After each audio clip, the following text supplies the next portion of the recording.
kami dari kelompok 7.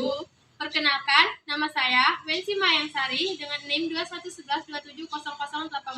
Perkenalkan, nama saya Gita Revina dengan NIM 2112700013. Perkenalkan, nama saya Sonita Chandra Kirana dengan NIM 2112700012. Kesempatan kali ini kami akan mereview jurnal yang berjudul tentang pengendalian sosial terhadap pecandu minuman keras. Mari simak video kami. Baik, untuk materi pertama yaitu di sini saya akan membahas tentang pengertian pengendalian sosial. Menurut Sarjono Sukanto, pengendalian sosial adalah suatu proses baik yang direncanakan atau tidak direncanakan yang bertujuan untuk mengajak, membimbing, atau bahkan memaksa warga masyarakat agar memenuhi nilai-nilai dan kaidah-kaidah yang berlaku. Sedangkan menurut Joseph S. Roach, artinya, sesungguhnya pengendalian sosial adalah jauh lebih luas karena pada pengertian tersebut tercukupi juga segala proses, baik yang direncanakan maupun tidak yang bersifat mendidik, mengajak atau bahkan memaksa warga-warga masyarakat agar memenuhi kaidah-kaidah dan nilai sosial yang berlaku. Objek atau sasaran pengendalian sosial adalah perilaku masyarakat itu sendiri. Tujuannya yaitu sebagai pengawasan adalah supaya kehidupan masyarakat dapat berlangsung menurut pola-pola dan kaidah-kaidah yang telah disepakati bersama. Dengan demikian, pengendalian sosial meliputi proses sosial yang direncanakan maupun tidak direncanakan atau spontan untuk mengarahkan seseorang. Dalam pengendalian sosial, kita bisa melihat pengendalian sosial berproses pada 3 pola, yakni 1. Pengendalian kelompok terhadap kelompok, 2. Pengendalian kelompok terhadap anggota-anggotanya, dan yang ketiga, pengendalian pribadi terhadap pribadi lainnya. Dengan demikian, pengendalian sosial jika dilihat berdasarkan jenis reaksi masyarakat terhadap kejahatan atau penyimpangan, wujudnya dapat berupa 1. Reaksi formal yang mewujudkan dalam sistem peradilan atau pidana. 2. Dapat berupa reaksi informal antara lain dalam bentuk-bentuk upaya pencegahan kejahatan secara swakarsa oleh masyarakat.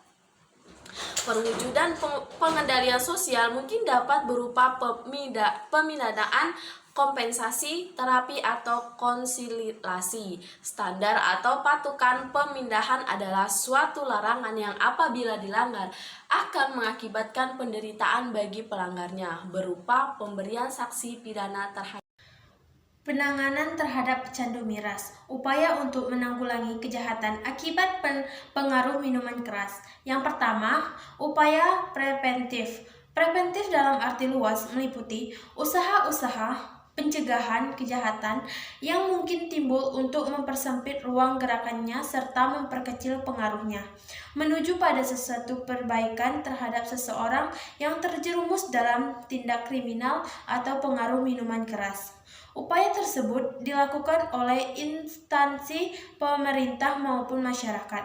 Adapun upaya-upaya yang dilakukan adalah sebagai berikut. Yang A. Mengadakan penyuluhan hukum yang bersifat terpadu. B. Melakukan pembinaan khususnya terhadap generasi muda. C. Membentuk suatu sistem keamanan lingkungan. D. Mengadakan patroli secara rutin oleh pihak kepolisian. Yang E. Melakukan razia terhadap tempat-tempat menjual minuman keras secara ilegal. Yang kedua, upaya represif. Penanggulangan pengaruh minuman keras adalah sebagai berikut. A. Melakukan penangkapan terhadap pelaku yang melakukan keributan akibat pengaruh minuman keras, untuk kemudian diproses oleh pihak penyidik. Yang B. Setelah barang bukti dan alat bukti cukup, maka upaya selanjutnya adalah melimpahkan berkas perkara kepada kejaksaan. Yang ke C. Setelah semua bukti dianggap cukup, maka tersangka diajukan ke pengadilan untuk diadili. Bila mana pemeriksaan pengadilan terdakwa atau pelaku benar telah terbukti melakukan kejahatan, memenuhi unsur-unsur yang didakwakan kepadanya, selanjutnya hakim menjatuhkan hukuman yang setimpal dengan perbuatannya. Yang ketiga, tindakan hukum. Tindakan hukum dengan tujuan mengatur peredaran peredaran minuman keras, tapi memperlihatkan perangkat hukum untuk mengaturnya dan kemudian menegakkan peraturannya. Keempat, rehabilitasi. Rehabilitas diperlukan manakala seorang telah mengalami kecanduan terhadap minuman keras. B. Perilaku agresif pencandu miras dan pengaruh masyarakat. Perilaku agresif merupakan perilaku bertujuan untuk menyakiti atau mencelakai orang lain. Perilaku agresif dapat menimbulkan kerugian bagi orang lain ataupun individu itu sendiri. Salah satu faktor yang mempengaruhi perilaku agresif adalah mengkonsumsi minuman beralkohol. Minuman yang beralkohol merupakan minum yang mengandung bahan sejenis etil atau etino, dan alkohol merupakan jenis obat psikoaktif yang dapat mempengaruhi fisik dan psikis bagi peminumnya. Konsumsi minuman beralkohol yang berlebihan akan merusak kinerja organ tubuh dan merusak kontrol perilakunya. Tujuan dari penelitian ini adalah untuk menemukan pemahaman dan mendeskripsikan perilaku agresif pada pecandu alkohol itu tersebut.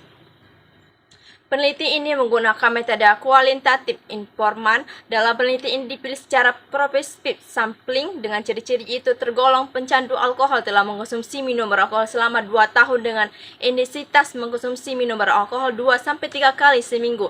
Hasil dari penelitian ini menunjukkan bahwa perilaku agresif yang umum ditemui pada pencandu minum beralkohol adalah berkata-kata kasar kepada teman dan berbicara menggunakan nada yang tinggi. 2. Tujuan mengkonsumsi minuman beralkohol yaitu relasi sosial, ketergantungan minum beralkohol, dan melarikan diri dari masalah. 3. Semakin sering individu mengkonsumsi minum beralkohol, maka semakin berperilaku agresif. 4.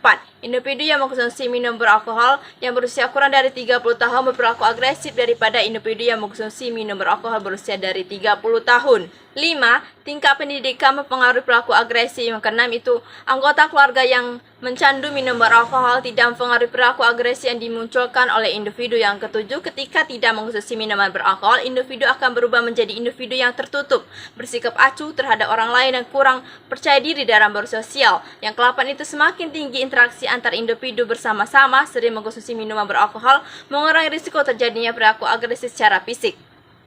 Minuman beralkohol merupakan jenis minuman yang sering dikonsumsi oleh manusia, akan tetapi yang dimaksud dengan alkohol adalah bukanlah alkohol murni, namun bahannya mengandung bahan sejenis alkohol, biasanya adalah esensi alkohol atau etanol. Alkohol juga dapat dari hasil fermentasi atau mekanisme dari gula, sari buah, biji-bijian, madu, ubi-ubian, dan getah kaktus tertentu menurut Wiranto 2013. Alkohol juga tergolong sejenis psikoaktif atau depresan yang memiliki efek terhadap fisik dan psikis. Alkohol mampu memperlambat aktivitas otak, dan alkohol akan menyebabkan efek ketergantungan terhadap fisik dan psikis menurut King 2012. Apabila pengkonsumsian alkohol dalam jangka panjang berulang, tidak terkendali, kompulsif dan berlebihan, maka dapat merusak kesehatan dan hubungan sosial. CPM menurut King 2012, alkohol memiliki efek negatif terhadap fisik ataupun psikis. Menurut Wiranto 2013, menyatakan bahwa dampak pengkonsumsi alkohol secara langsung dapat menyebabkan kehilangan keseimbangan tubuh, pusing, ingatan menjadi tumpul. Apabila dikonsumsi dalam dosis tinggi, maka akan menyebabkan tindakan tidak terkontrol dan hilangnya pengendalian diri. Itulah tadi penjelasan materi dari kami. Kami akhiri. Wassalamualaikum warahmatullahi wabarakatuh.